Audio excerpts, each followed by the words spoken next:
દિલ્હીના જંતર મંતરમાં આંદોલન હજુ પણ યથાવત છે. તો ગુજરાતમાં પણ આમ આદમી પાર્ટીના જે નેતાઓ છે તેમણે ગાંધીનગર સત્યાગ્રહ પહોંચવા માટે તમામને હાકલ કરી હતી અને આંદોલન કરવાની ચીમકી આપી હતી. એલાન મુજબ તમામ નેતાઓ નીકળ્યા પણ ઘણા બધાને પોલીસે ડિટેન કરી લીધા. પણ જેટલા બચ્યા, જેટલા આવી શક્યા, તે તમામ લોકો વરસતા વરસાદમાં પણ પહોંચ્યા. તમે એને પોલિટિકલ સ્ટન્ટ કહી શકો છો, પણ આંદોલન કરવું કેમ જરૂરી છે? લોકશાહીમાં આંદોલન કરવાનો અધિકાર શું વિદ્યાર્થીઓને નથી, મહિલાઓને નથી, પોલિટિકલ પાર્ટીઓને નથી? એક સવાલ મોટો છે. અને જ્યારે તેઓ આંદોલન કરવા આવે છે અને મંજૂરી માંગે છે તો મંજૂરી પણ આપવામાં આવતી નથી. જ્યારે ભારતીય જનતા પાર્ટીને કોંગ્રેસ કાર્યાલયની સામે પ્રદર્શન કરવાની મંજૂરી મળી જાય છે. આ જ ભેદ છે જે દેખાડે છે કે સત્તા પક્ષમાં હોવું અને વિરોધ પક્ષમાં રહીને વિરોધ કરવો એ બંનેમાં કેટલું અંતર છે. પણ મૂળ સવાલ અહીં એ જ છે કે પેપર લીક થાય છે. શું ગુજરાતમાં પેપર લીક નથી થયા? 32 પેપર લીક થયા છે. આમ આદમી પાર્ટીના નેતા યુવરાજસિંહ જાડેજાની માનીએ તો 32 પેપર લીક થયા છે. પણ હજુ સુધી કોઈ નેતાનું રિઝાઇન નથી થયું, રાજીનામું નથી થયું. ધર્મેન્દ્ર પ્રધાનનું રાજીનામું માંગવામાં આવે છે. કારણ કે જવાબદારી નક્કી થાય. સરકાર હજુ સુધી નક્કી કરી શકી નથી. પણ આમ આદમી પાર્ટીનું જે આંદોલન છે તે શરૂ થાય ગાંધીનગર સત્યાગ્રહ છાવણીમાં તે પહેલાં જ તમામને પકડી લેવામાં આવ્યા. એમાં બ્રિજા સોલંકી હોય, એમાં પાયલ સાકરિયા હોય, ધાર્મિક માથુખિયા હોય કે કોઈ પણ અન્ય નેતા અથવા વિદ્યાર્થી નેતા, એ તમામને ડિટેન કરી લેવામાં આવ્યા, ટીંગાટોળી કરી લેવામાં આવ્યા. ત્યારે મનમાં સવાલ થાય છે કે શું આ લોકશાહીમાં લોકોને વિરોધ કરવાનો અધિકાર નથી? નમસ્કાર, હું છું ચિંતામણી પુત્રેલ પટેલ. સ્વાગત છે આપનું અમારા કાર્યક્રમમાં. આવો જોઈએ કઈ રીતે આમ આદમી પાર્ટીના નેતાઓ વિરોધ કરવા પહોંચ્યા. વિરોધ કર્યા પછી ત્યાં પોલીસે કઈ રીતે તેમને અટકાયત કર્યું, ડિટેન કર્યા અને એના પછી સીધી રીતે તેમને ડિટેન કરીને લઈ જવામાં આવ્યા. તેમને વિરોધ પ્રદર્શન પણ ન કરવા દેવામાં આવ્યું. તેઓએ પોતાનો રોષ પણ વ્યક્ત કર્યો. પણ થાય શું?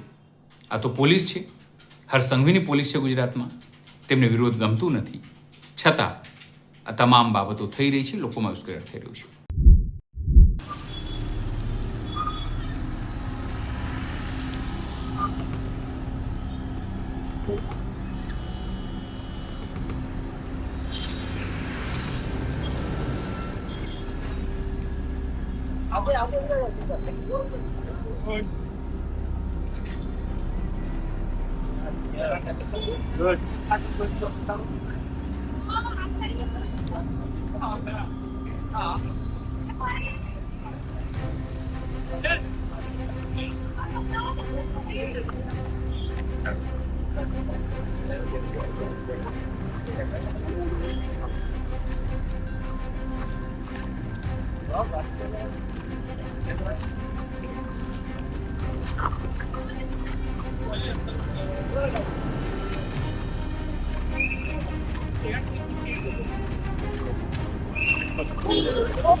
શાંતિપૂર્ણ કરવાનું છે સાહેબ, શાંતિપૂર્ણ કરવાનું છે સાહેબ. એ રીતના અમે સહયોગ કરીએ છીએ પોલીસને, તમે પણ સહયોગ કરીએ. ઇન્કલાબ જિંદાબાદ, ઇન્કલાબ જિંદાબાદ, ઇન્કલાબ જિંદાબાદ, જિંદાબાદ, જિંદાબાદ. એને પ્રિઝનરને બનાવો, પ્રિઝનરને ઇસ્તીફા દો, ઇસ્તીફા દો, ધર્મેન્દ્ર પ્રધાન ઇસ્તીફા દો. ઇન્કલાબ જિંદાબાદ, ઇન્કલાબ જિંદાબાદ, ઇન્કલાબ જિંદાબાદ. जब मोदी डरता है, जब मोदी डरता है, पुलिस को आगे करता है. जब मोदी डरता है, पुलिस को आगे मोदी डरता है, मोदी डरता है, जब मोदी डरता है. इंकलाब धर्मेंद्र प्रधान, धर्मेंद्र प्रधान, जिंदाबाद, इंकलाब जिंदाबाद, जिंदाबाद. जब मोदी डरता है, पुलिस को आगे करता है. जब मोदी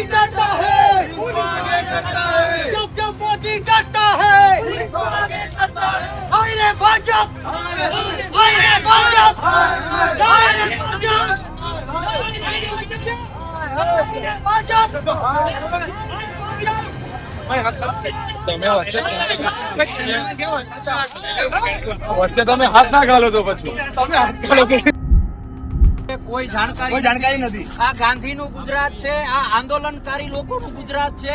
આ ગુજરાતમાંથી જ આંદોલનો ચાલુ થયા છે. કદાચ અમે એ વખતે ગાંધીજીની ચળવળ વખતે તો નહોતા, પરંતુ અત્યારે અમને ગર્વ છે કે આ ગુજરાતને બીજી વખત, આ ભારતને બીજી વખત બચાવવાની ચળવળમાં અમે સૌ સાથે છીએ. શાંતિપ્રિય રીતે આંદોલન કરવા માટે જવાના હતા, શાંતિપ્રિય આંદોલન કરી રહ્યા હતા, ત્યાં પોલીસનો ઉપયોગ કરી, પોલીસને આગળ કરી અને ખૂબ રીતે, ખરાબ રીતે ઉશ્કેરાટ કરવામાં અમારી સૌની આવી છે. ત્યારે આજે જે છાવણી પર અમે ઉપવાસ આંદોલન કરવાના હતા, એ જ ઉપવાસ આંદોલન અમારું ચાલુ છે.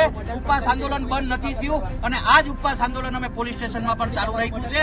હું અને પાયલબેન કન્ટિન્યુ ઉપવાસ આંદોલન પર બેઠા છીએ અને જ્યાં સુધી વિદ્યાર્થીઓનો પ્રશ્ન જે એક જ માંગણી છે કે ધર્મેન્દ્ર પ્રધાન રાજીનામું ન આપે, ત્યાં સુધી અમારું ઉપવાસ આંદોલન, ધરણા અમારા ચાલુ છે. કોઈ પણ જાતનું અમે નહીં. આ લોકોએ આપણને ગાંધીનગર સત્યાગ્રહ ખબર આખા દેશની અંદર, અલગ અલગ રાજ્યોની અંદર ચાલુ જ છે. દિલ્હીની અંદર હજી સતત ચાલુ જ છે. પણ તમામ જગ્યાઓ પર યુવાનો મજબૂતાઈ રીતે આગળ વધી શકે છે. આપણા ગુજરાતની અંદર એકે એક સિટીમાં, એકે એક ગામમાં જે વિદ્યાર્થી અહીંયા આવવાના હતા એને ધમકાવવામાં આવ્યા છે. જે વિદ્યાર્થી અહીંયા આવવાના હતા એમના ઘરે એમના મા બાપને ધમકાવવામાં આવ્યા છે, ટોર્ચર કરવામાં આવ્યો છે, અડધી રાતે એમને ડિટેન કરવામાં આવ્યા છે. આપણે કહેવાનું છે કે ભાઈ ભાજપ વાળાએ બધી જગ્યાએ તાનાશાહી કરી લીધી, લાઠીઓ વરસાવી લીધી, ટીયર ગેસના ગોળાઓ વરસાવી લીધા, પણ ગુજરાત, આપણું ગુજરાત હંમેશા ઇતિહાસ છે આપણા ગુજરાતનો કે શાંતિપૂર્ણ આંદોલન આપણે કર્યું છે અને કહેવાય ને કે મોટા મોટા અંગ્રેજોને આપણે ઝુકાવ્યા છે. તો આ તો આપણા દેશના ગદ્દારો છે અને ગદ્દારોના રાજીનામા માંગવાની વાત છે. તો આજે અમે શાંતિપૂર્ણ આંદોલન કરવા માટે આવ્યા હતા. આખા ગુજરાત રાજ્યમાંથી બધા આંદોલન કરવા આવતા હતા, પણ આ તાનાશાહોએ શાંતિથી આંદોલન પણ આપણને કરવા નથી દેતા. સત્યાગ્રહ છાવણીનો મતલબ જ એ છે કે કોઈ પણ વ્યક્તિ આપણા ગુજરાતનો ત્યાં આવીને અવાજ સરકાર સામે ઉઠાવી શકે, એમને ન્યાય માટેની માંગણી સત્યાગ્રહ છાવણીએથી કરી શકે. પણ આ ભાજપે આ સત્યાગ્રહ છાવણીને આખી પોલીસ છાવણીની અંદર ફેરવી દીધી છે. એટલે આજે આપણા ગુજરાતની અંદર યુવાન હોય, વડીલ હોય, ટીચર હોય, પોલીસ હોય, કોઈ પણ વ્યક્તિ અવાજ ઉઠાવવો હોય તો ક્યાંય ઉઠાવી શકતા નથી. અમે આજથી ભૂખ હડતાલ પર હું ને ધાર્મિકભાઈ બેસીએ છીએ અને જ્યાં પોલીસ જ્યાં લઈ જશે ને ત્યાં અમે બેસીને ભૂખ હડતાલ કરીશું. કેમ કે અમારે આંદોલન કરવાનું છે, અમારે ન્યાય માટેની માંગણી કરવાની, શાંતિથી અમે માંગણી કરીએ છીએ. તમારે અમને જ્યાં લઈ જવાય ત્યાં લઈ જાઓ. બાકી અમે પરમિશન નાખેલી હતી સત્યાગ્રહ છાવણીની, અમને છતાં પણ બેસવા નથી દીધા. અમે અહીંયા બેઠા છીએ.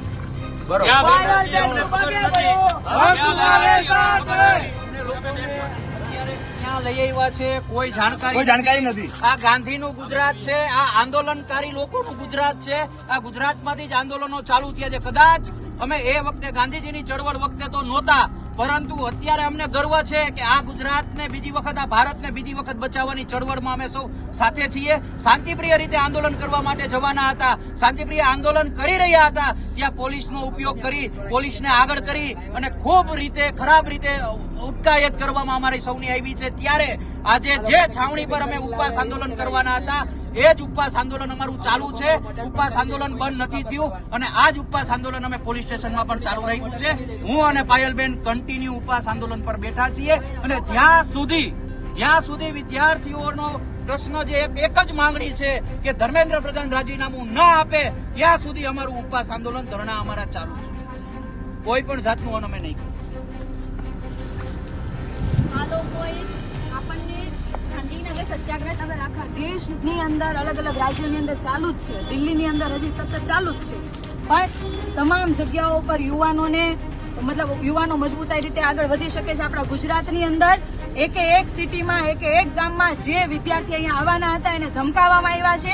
જે વિદ્યાર્થી અહીંયા આવવાના હતા એમના ઘરે એમના મા બાપને ધમકાવવામાં આવ્યા છે, ટોર્ચર કરવામાં આવ્યો છે, અડધી રાતે એમને ડિટેન કરવામાં આવ્યા છે. આપણે કહેવાનું છે કે ભાઈ ભાજપ વાળાએ બધી જગ્યાએ તાનાશાહી કરી લીધી, લાઠીઓ વરસાવી લીધી, ટીયર ગેસના ગોળાઓ વરસાવી લીધા, પણ ગુજરાત, આપણું ગુજરાત હંમેશા ઇતિહાસ છે આપણા ગુજરાતનો કે શાંતિપૂર્ણ આંદોલન આપણે કર્યું છે અને કહેવાય ને કે મોટા મોટા અંગ્રેજોને આપણે ઝુકાવ્યા છે. તો આ તો આપણા દેશના ગદ્દારો છે અને ગદ્દારોના રાજીનામા માંગવાની વાત છે.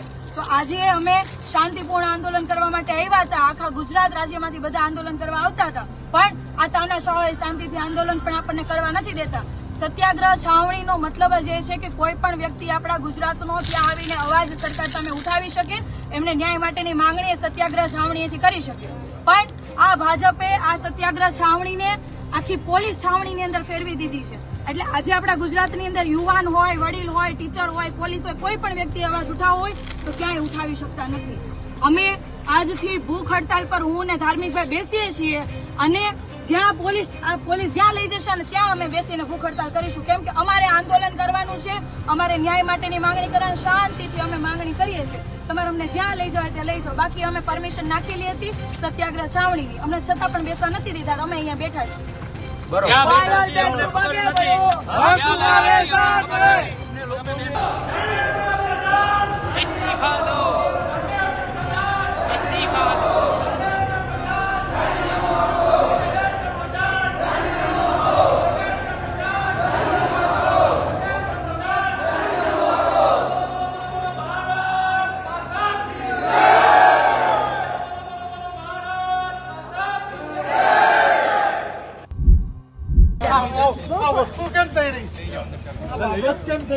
આ બહુ ખોટું કહેવાય, સિરિયસલી ખેંચે છે આમાં. હાલો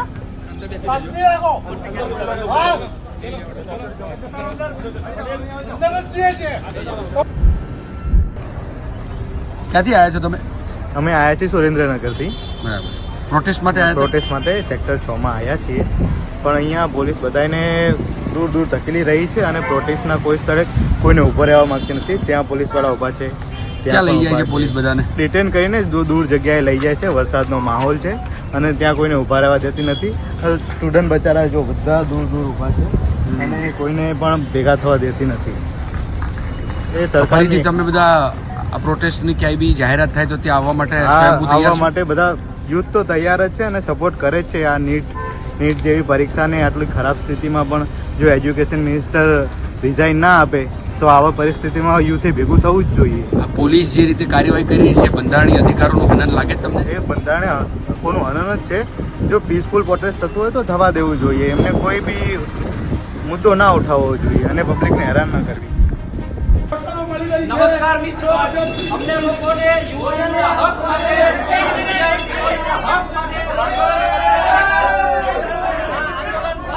અમને પોલીસ સ્ટેશને ડિટેન કરવામાં આવ્યા, પોલીસ સ્ટેશને લઈ જવામાં આવ્યા અને આજે પોલીસ સ્ટેશનની અંદર, પોલીસ સ્ટેશનના ટોયલેટની અંદર દારૂની બોટલો મળી આવી.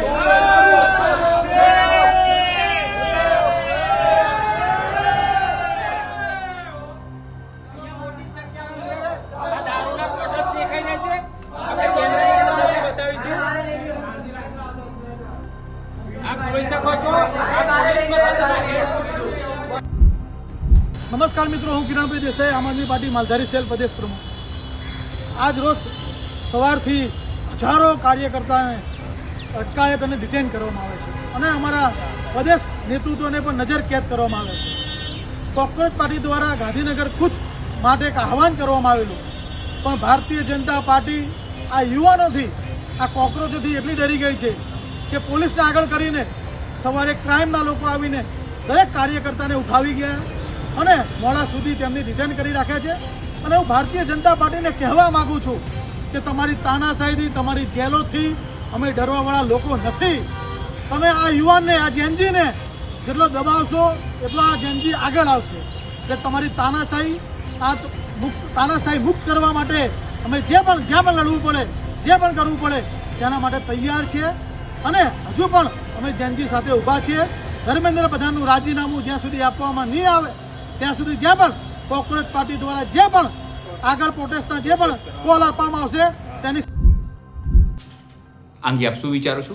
જરૂરથી અમારા કોમેન્ટ બોક્સમાં કોમેન્ટ કરજો. એ સિવાય અમારી યુટ્યુબ ચેનલ લાઈક કરો, સબસ્ક્રાઇબ કરો, બેલ આઇકન દબાવો. સાથે અમારા નવા ઇન્સ્ટા પેજ અને ફેસબુક પેજને પણ લાઈક કરો, શેર કરો અને ફોલો કરો. અત્યાર માટે બસ આટલું જ. નમસ્કાર.